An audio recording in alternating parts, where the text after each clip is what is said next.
El reino del cielo está dentro de ti, y si te conoces a ti mismo, lo encontrarás.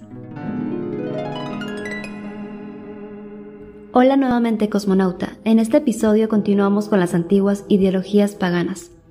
Déjame decirte que en algunas estamos viendo muy por encima cada tópico. Más adelante nos adentraremos en detalles, rituales, conceptos y sistema de creencias. El cometido de la religión en un inicio fue intentar dar sentido a lo que el ser humano no logra comprender en cuestión existencial. En los últimos años ha ido evolucionando de modo que hoy en día es pieza elemental en el ejercicio del poder sobre todo lo que conforma la vida en sociedad.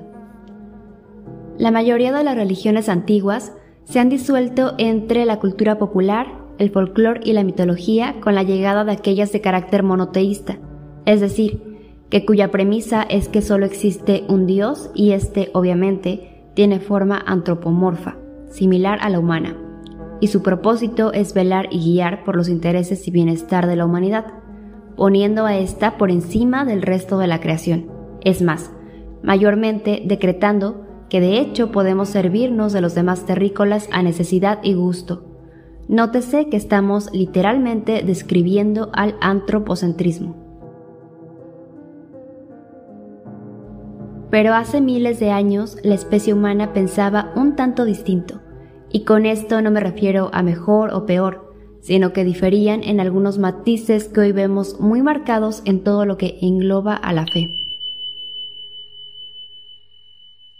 Cuando era pequeña me fascinaba escuchar historias, pero no las de princesas y cuentos de hadas. A mí me gustaba escuchar sobre historias, civilizaciones antiguas, leyendas, cómo llegaron a desaparecer algunas civilizaciones y cuánto conocimiento nos heredaron muchas de ellas. Oír es precioso para quien escucha, dice el antiguo proverbio. Nuestra parada de hoy nos dirige a los poblados a orillas del río Nilo, donde alguna vez se vivió el esplendor de una civilización que marcó la historia para siempre, el antiguo Egipto. Es la segunda civilización más antigua luego de la Sumeria, llena de misterio, encanto y tecnología que terminaron inspirando a otras culturas a lo largo de la historia. Además de sus aportes en tema de agricultura, su fe fue algo característico. Su religión era de naturaleza politeísta, es decir, creían en varias deidades, pero con tendencia al monoteísmo, ya que cada nomos o pequeña región tenía una deidad a la cual se le rendía culto principalmente, y luego, de manera secundaria, se le rendía culto a las demás. Sus deidades se representaban como figuras humanas, con algunos símbolos, aunque posteriormente algunas se sincretizaron, es decir, que elementos distintos se unieron en uno solo o se mezclaron.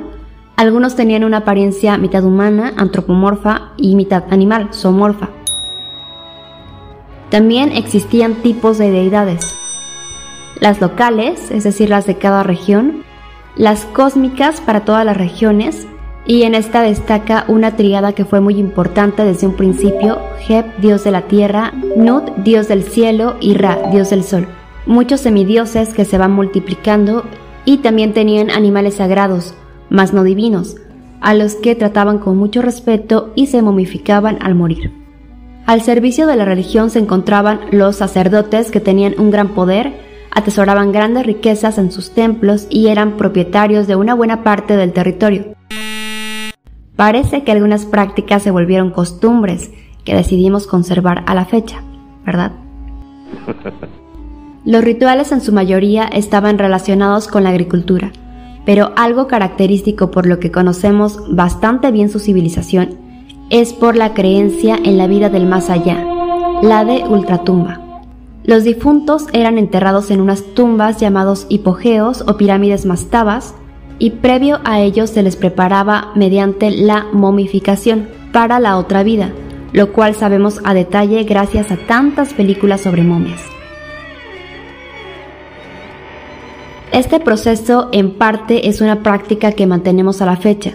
La momificación iniciaba con extraerle a los cadáveres las entrañas, que eran depositadas en vasos denominados canopes, y tras ser impregnados de diversas sustancias que detenían temporalmente la descomposición, eran vendados con mucho cuidado para preservar el aspecto que tuvieron en vida. Curioso, ¿no? ¿Sabías que por aquí andaba el precedente de la autopsia y el embalsamado?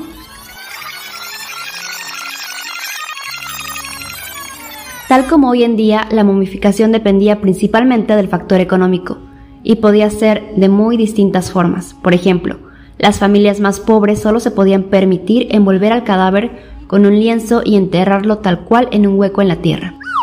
Otros rituales funerarios de esta civilización fueron el traslado del cadáver por el río Nilo hasta la ciudad de los muertos y el de la apertura de boca para devolverle los sentidos que había tenido en vida. Una vez que el difunto yacía en descanso, se daba lugar al juicio de los muertos, donde se pesaban las obras de una persona y su alma, para saber si era digna de ir al reino de Anubis.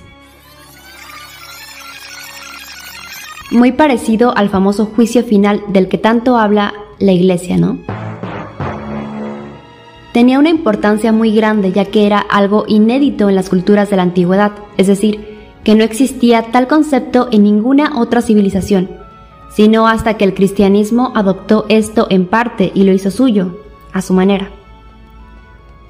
En este juicio pasaba algo muy curioso y hoy podemos entender la apología con el tema del cielo y el infierno cristiano.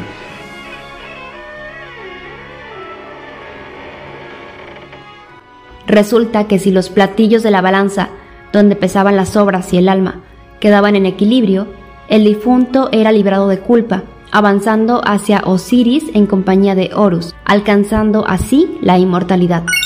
Pero si no quedaban en equilibrio, el difunto debía ir hacia el Dobrante o Devoradora, que era una mezcla de cocodrilo e hipopótamo. Curioso, ¿no?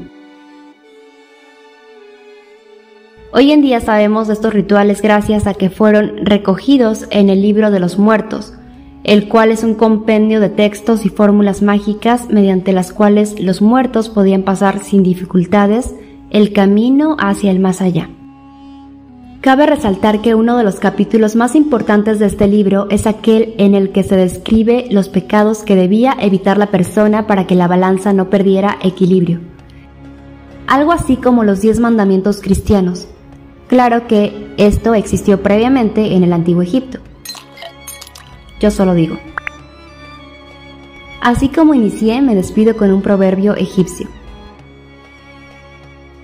El conocimiento es la conciencia de la realidad. La realidad es la suma de las leyes que gobiernan la naturaleza y de las causas de donde ellas surgen. En palabras simplificadas, en todo lo que nos rodea hay conocimiento. Solo debemos tener la mente abierta para percibirlo.